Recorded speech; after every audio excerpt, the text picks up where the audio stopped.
welcome to Otaku Saga. I'm Zero. I'm DK. And I'm Rizzo, and today on Anime Reaction, we watched the second episode of Amanchu.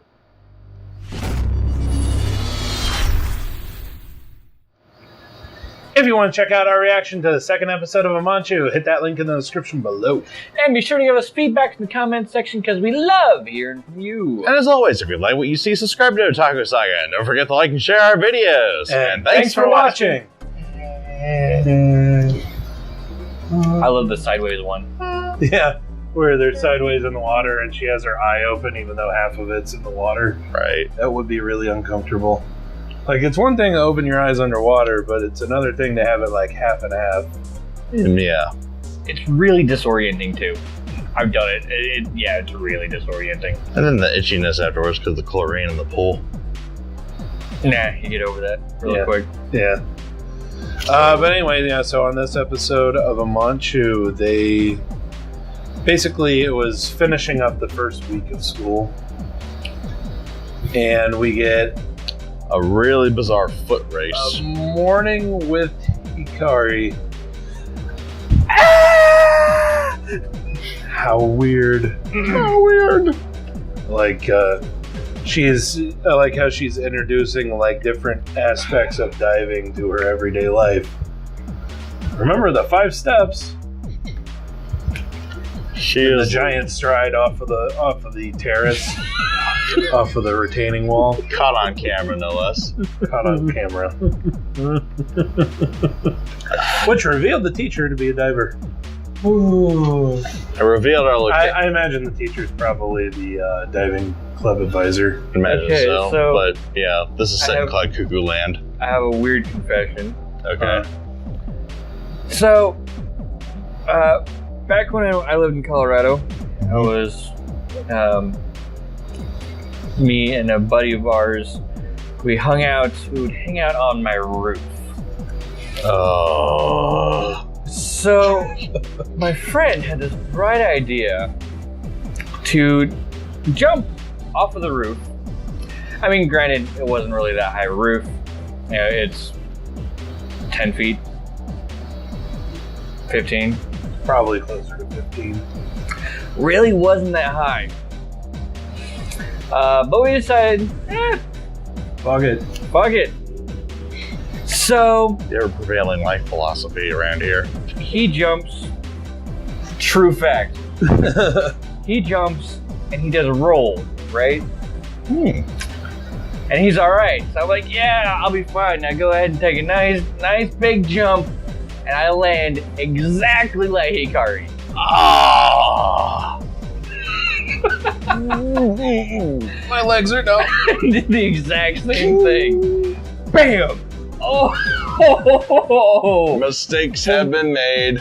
You know, it reminds me, if anybody's ever seen School Rumble, the very last episode of the second season, which was actually not from the manga, like it was anime original, has Harima, one of the main characters.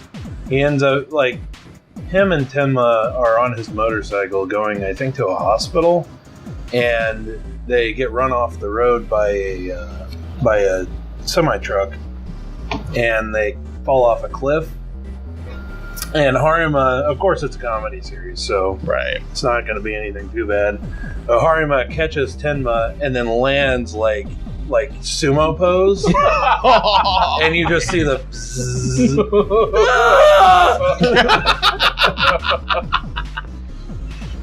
that. Yeah. Yep. But yeah, we were 10 times worse than the superhero landing. Totally attempting to take our first steps in parkour, and obviously I fail hardcore. But that's rhyme there. But yeah, so I like how it does start to get into a little bit of the actual technical stuff. Yeah, it's no longer talking about wetsuits versus dry suits. We finally got crap. I remember Hikari. I don't remember the long-haired girl's name. Teko. Okay. Nickname codified. But so what about eyebrows? In this episode we do get Teko to actually put on a dry suit, which was pretty cool and pretty hot at the same time. That's debatable. For a dry suit. Yeah, that is a really tight fitting dry suit. Dry suits are generally like really baggy. Thicker and then Yeah. So good on the anime for trying. But yeah, I never thought that I'd say that a dry suit was sexy. Wetsuits can be, especially the thinner ones. I mean, wait till that season. When you start getting thicker wetsuits, they start looking a little bit more like seals. EVA suits. Seals, maybe, I guess. But yeah, you can definitely tell that they are trying to make a. They're trying to flaunt their assets. Mm-hmm. I mean, the school uniforms, the wetsuits and dry suits. Yeah. I liked how when they jumped in the pool, it showed how buoyant they were with the dry suits on. Where like normally when you're laying on your back, you're still like 3/4, maybe more submerged. That one, they're like a quarter of them is submerged, which is absolutely the truth. I mean, the from like here was damn near all dry. Out of the water. Yeah. I told a story during the reaction of when I went to go do my open water certification dives. It was at a natural spring, and the way that the rocks were formed around it, on one side of it, the rocks jutted over the spring about 20 feet up. And what we'd like to do after we were done with our dives for the day is take off all of our actual scuba equipment, just leave the wetsuits on, and then go around and jump off the top. Because of the buoyancy of the wetsuit, I was wearing a rather thick one. It was like 10 millimeters, which is really thick. Right. Because of the coldness of the water. But because of the thickness of the wetsuit, jumping 20 feet, you'd only go about 5 foot down, and then like a cork, just right back up. Yeah. Literally no effort to swim. So that's pretty cool. And that's why they have buoyancy weights. Ballast. Yeah, ballast. Yeah, so wearing that thickness of wetsuit, you have to wear, I think it's 1/10 of your weight in ballast weights. Which is a lot for me.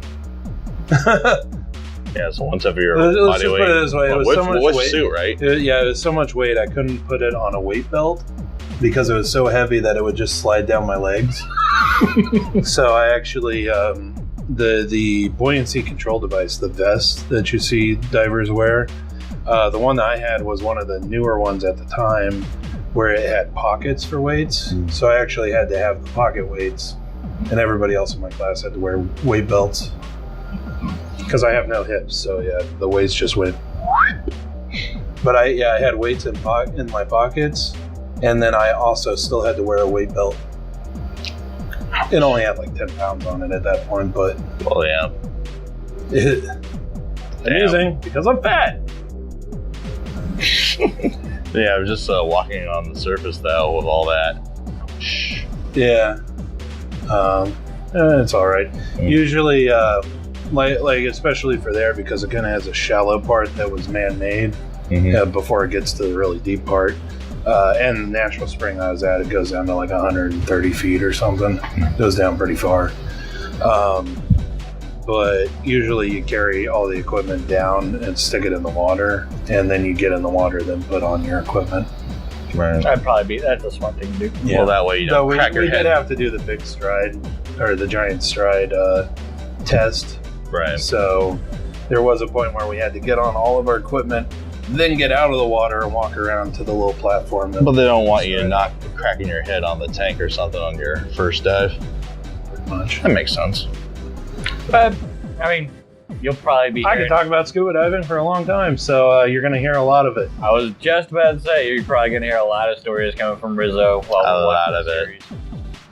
Yeah. Hopefully we can make actually a few more, because I would like to get involved. Since we live in Northern California, we've got kelp forests kind of off Monterey and all that. So yeah, I really want to go dive those. So right.